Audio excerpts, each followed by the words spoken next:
And it was through... Are you right?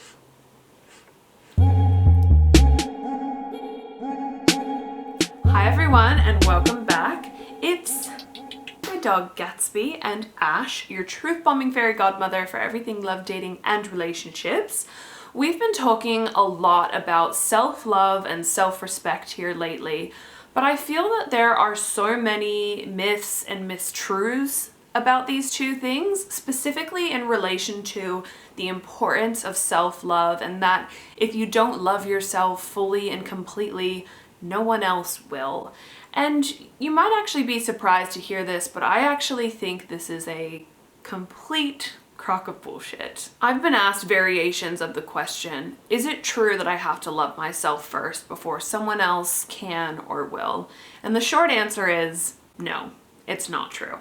So today I'm going to be breaking this concept down and exploring what I think is damaging and untrue versus what I actually think is valid and important to understand. But first, just a quick reminder to hit that subscribe button below, and a huge thank you to my first 1,000 subscribers.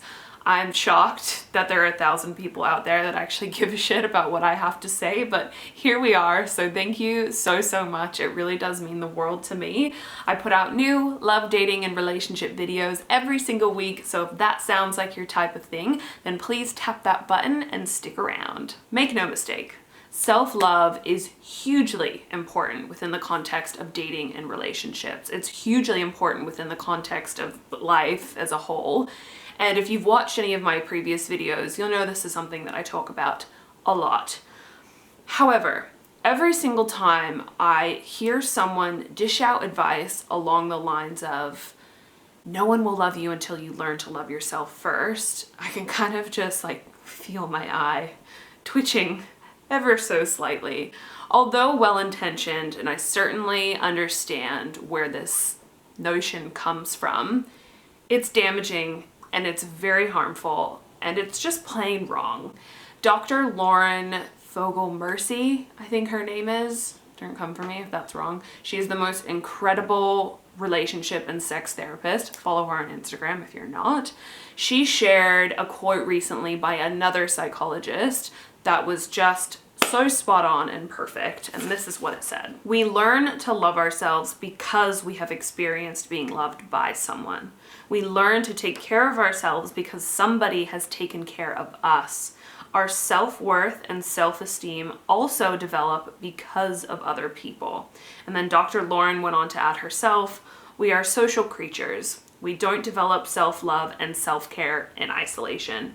Self-love is a journey, and loving relationships are the vehicle. And this just speaks to the truth so perfectly, because people who have those high levels of self-love and self-respect generally do so because they've experienced love and respect from other people. Knowing how to love yourself is absolutely a skill and something that we learn through experiencing love and care from others. And this is something that's absolutely been researched from a psychological standpoint.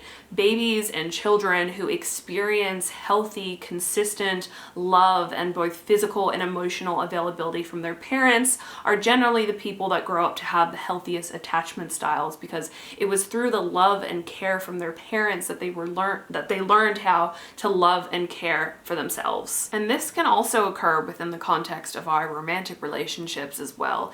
It is absolutely possible that we can learn about self-love and self-care through a partner that genuinely loves and cares about us. Therefore, it is absolutely not true that you must learn how to do this yourself before someone else will love you. When my fiance Luke and I first got together, I was not overflowing with self-love or self-respect.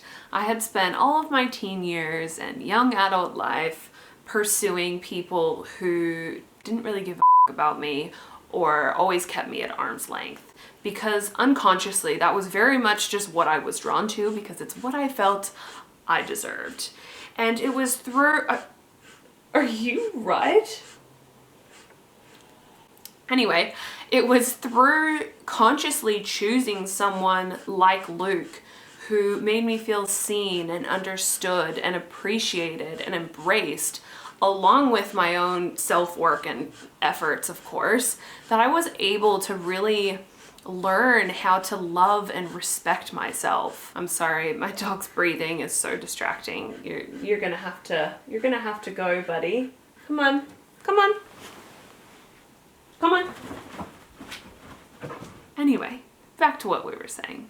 Being loved the way that Luke loved and loves me has played a huge role in learning how to love myself. So the notion that self-love has to be something that you learn by yourself without the aid of anyone else is just completely untrue. And it's also not true that no one else will love you until you fully love yourself, because Luke was able to love me just fine, despite the amount of work I still needed to do in terms of really learning how to embrace myself. Now, is receiving love from someone else a replacement for loving yourself? No, absolutely not. Love or validation from someone else cannot fill the void that a lack of self-love creates within you, at least not in a long-term, sustainable way. When my honeymoon phase of my relationship with Luke wore off and those initial sparks and excitement that kept me distracted from myself faded away, I was still left with a massive hole within myself that only I was capable of filling. So, on that note, let's get into what a lack of self-love can prevent us from, which is that it can absolutely create a barrier to receiving real, genuine love from another person.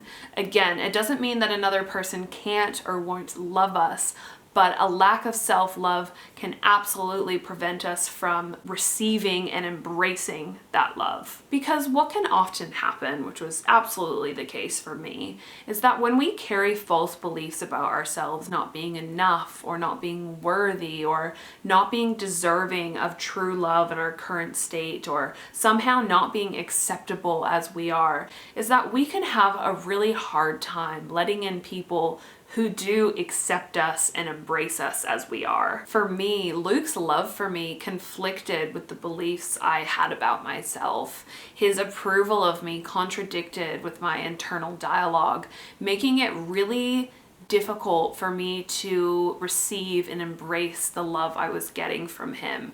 So in that respect, self-love is absolutely a key element to healthy relationships and certainly not something that can be skipped.